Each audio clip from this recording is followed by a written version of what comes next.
Kegiatan budidaya ikan merupakan salah satu sektor penting dalam perikanan yang berperan besar dalam penyediaan protein hewani bagi masyarakat.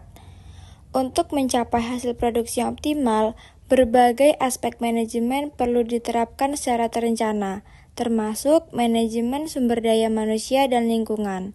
Salah satu faktor yang sangat menentukan keberhasilan budidaya adalah kualitas air, karena air berfungsi sebagai media hidup, tempat pertukaran zat, serta penyediaan oksigen bagi ikan.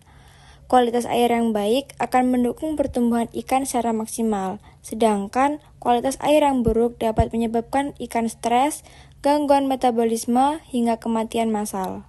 Tujuan actuating kualitas air budidaya adalah yang pertama untuk mengetahui penerapan fungsi actuating dalam menjaga kualitas air, dan yang kedua untuk mengetahui manfaat dari penerapan actuating yang efektif terhadap keberhasilan budidaya.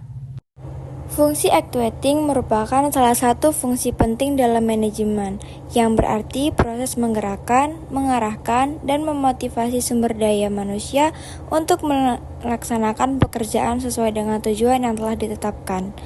Dalam kegiatan budidaya, kualitas air menjadi faktor kunci yang menentukan keberhasilan pemeliharaan ikan.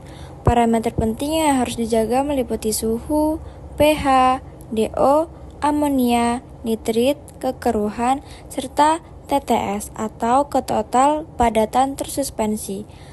Kegiatan pemantauan dan pengendalian parameter-parameter tersebut membutuhkan koordinasi yang baik antar pekerja. Disinilah fungsi actuating dijalankan, yaitu dengan memberi arahan dan dorongan agar setiap anggota tim budidaya memahami tanggung jawabnya dalam menjaga kualitas air. Penerapan fungsi actuating dalam pengelolaan kualitas air dapat dilakukan melalui beberapa langkah utama. Yang pertama, pemberian instruksi kerja yang jelas dari manajer atau pembudidaya kepada pekerja mengenai jadwal dan metode pengecekan kualitas air.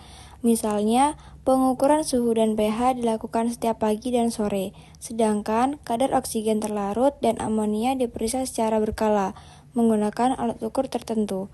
Instruksi yang jelas membantu menghindari kesalahan dan memastikan seluruh parameter terperiksa secara konsisten. Yang kedua, motivasi dan pembinaan tenaga kerja yang juga merupakan bagian dari fungsi actuating.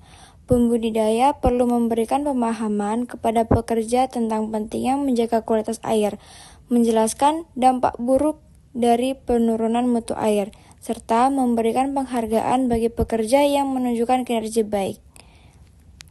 Dengan motivasi yang tepat, pekerja akan lebih sadar dan disiplin dalam melakukan pemantauan secara tindakan korektif terhadap kualitas air. Kemudian yang ketiga, fungsi actuating juga diwujudkan melalui koordinasi dan pengawasan lapangan.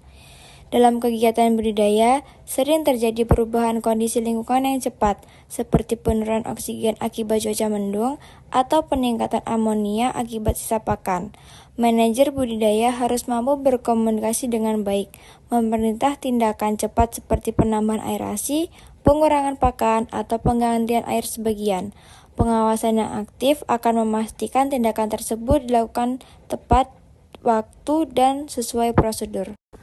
Penerapan fungsi actuating yang baik pada akhirnya akan berdampak positif terhadap stabilitas kualitas air dan kesehatan ikan.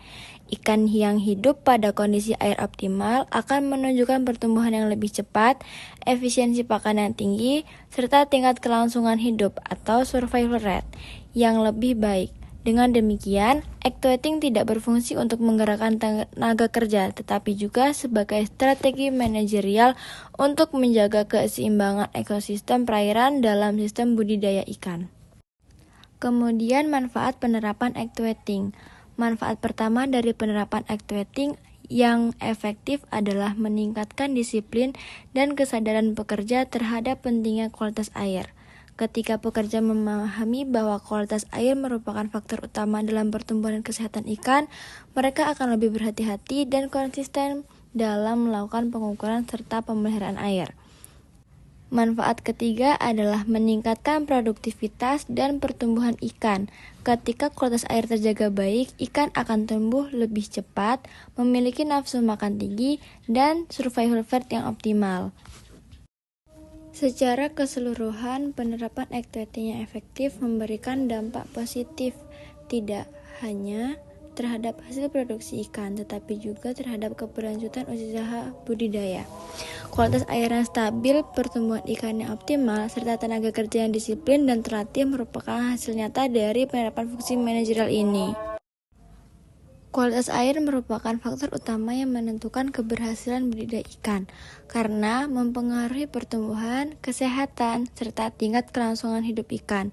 Melalui penerapan ECTT yang baik, pembudidaya dapat memastikan bahwa pekerja memahami pentingnya menjaga kualitas air, melakukan pemantauan rutin terhadap parameter seperti pH, suhu, DO, dan amonia, serta mampu melakukan tindakan korektif dengan cepat apabila terjadi penurunan mutu air.